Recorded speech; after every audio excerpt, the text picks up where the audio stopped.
Hey everyone, I'm working to hit 1,000 subscribers and I need your help to get there. If you enjoy this content, please hit that subscribe button right now. There are moments in baseball when the truth doesn't arrive gently. It leaks out like a cracked pipe, soaking everything around it and leaving fans staring at the damage in disbelief. That is exactly what has happened today in Toronto, because what has finally emerged about Bo Bichette's future is not just surprising, it borders on surreal. Multiple new reports have dropped almost simultaneously, and together they paint a picture so wild that it suddenly explains months of silence, stalled talks, and growing frustration. This isn't just about one player anymore. This is about expectations, leverage, and a number that has sent shockwaves through the Blue Jays fanbase. All eyes, of course, have been glued to the Kyle Tucker sweepstakes for weeks now, with his name hovering over the entire off-season like a storm cloud full of promise. But running parallel to that drama has been the quieter, more personal saga of Bo Bichette, a player many assumed would eventually find his way back to Toronto on a sensible, mutually respectful deal. That assumption may have just been shattered. According to a fresh report from John Heyman, the asking price from Bichette's camp has finally come into focus, and the reaction across the league has been immediate and explosive. The number reportedly being floated is around $300 million, and there's no soft way to say this. It's a figure that makes people physically pause. Not just Blue Jays fans, but executives, analysts, and rival fanbases alike. This wasn't whispered months ago and ignored. This dropped suddenly, and it explains almost everything. It explains why the market has been slow. It explains why conversations feel frozen. It explains why Toronto's front office has been so careful with its words. This isn't about the Blue Jays being hesitant. This is about the reality of value colliding with ambition. At the Blue Jays report, it's important to be clear here, because context matters. A $300 million contract is not inherently ridiculous in modern baseball. Superstars command superstar money.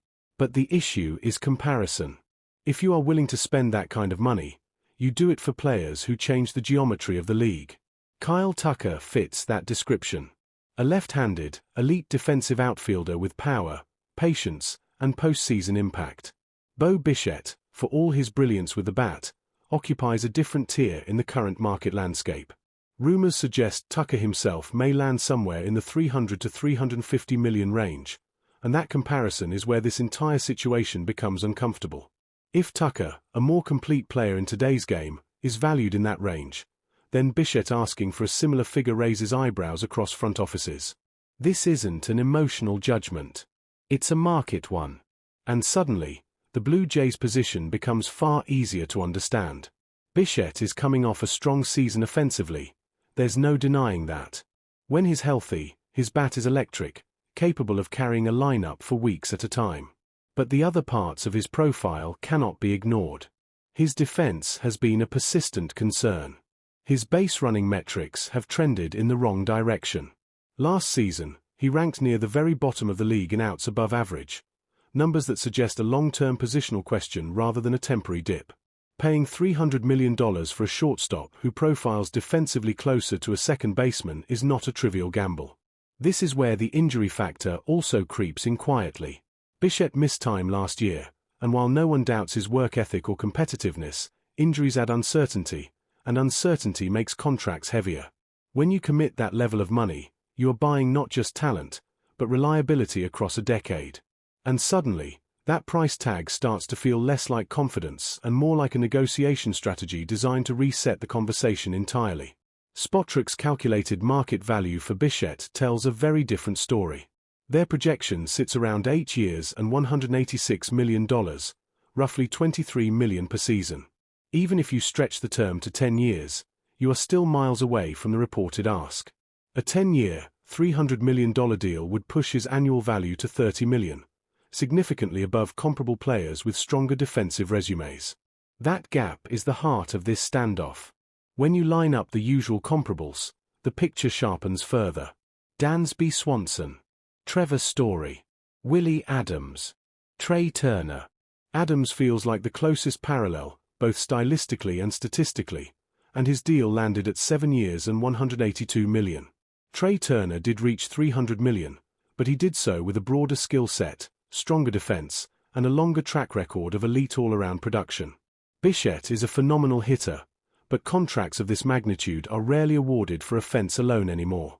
And this is where the story takes an even more uncomfortable turn.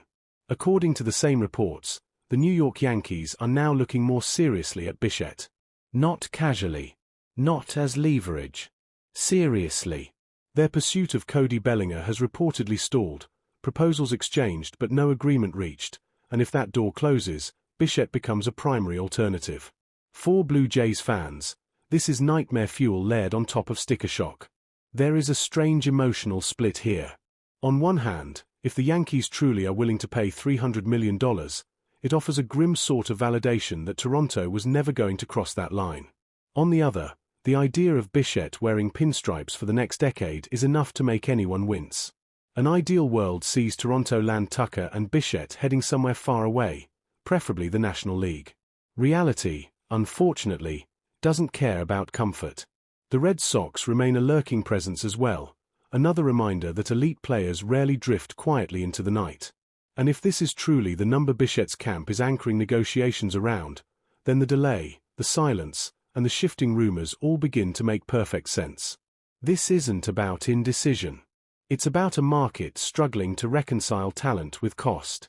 If you're enjoying this breakdown so far and want daily, level-headed Jays coverage without the noise, make sure you like the video, share it with fellow fans, and subscribe to the Blue Jays Report, because this offseason is far from done surprising us. Amid all this speculation, actual moves have quietly been made, and they matter more than they might appear at first glance. The Blue Jays have officially avoided arbitration with several key players, starting with Dalton Varsho, who agreed to a $10.75 million salary. That figure came in above some projections, a subtle but important signal that the organization values his defensive impact and wants to maintain positive relationships. Arbitration can fracture trust, and Toronto clearly wants to avoid that path wherever possible. Ernie Clement also reached an agreement, settling at $4.6 million, another clean resolution that reinforces a pattern. Tyler Heineman joined that list as well, finalizing a deal at just over $1.2 million.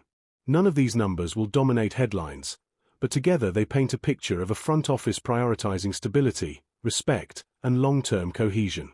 These are the kinds of details free agents notice, even if fans rarely do. And this contrast is telling. On one side, a player asking for the moon. On the other, an organization quietly taking care of its roster, avoiding unnecessary conflict, and keeping financial flexibility intact. That flexibility matters immensely if Toronto is serious about pursuing someone like Kyle Tucker, or pivoting quickly if the market shifts again. The truth, now fully exposed, is that Bo Bichette's negotiations are not stalled because Toronto doesn't believe in him. They're stalled because the gap between perception and valuation has grown too wide. He is an exceptional hitter, a central figure in recent Jays history, and a player many fans would love to see return. But love does not sign contracts. Numbers do. So here we are, standing at a crossroads where one decision could reshape the next decade of Blue Jays baseball. Does Toronto hold firm, redirect resources, and chase a more complete superstar? Or does someone else blink and meet a price that feels untethered from precedent? The answer will define not just this off-season, but the identity of the franchise moving forward. Now it's your turn. Is $300 million a number you would ever be comfortable paying for Bo Bichette? Would you rather see that money go toward Kyle Tucker, even if it means watching a familiar face leave town? Drop your thoughts in the comments, because this debate is far from settled.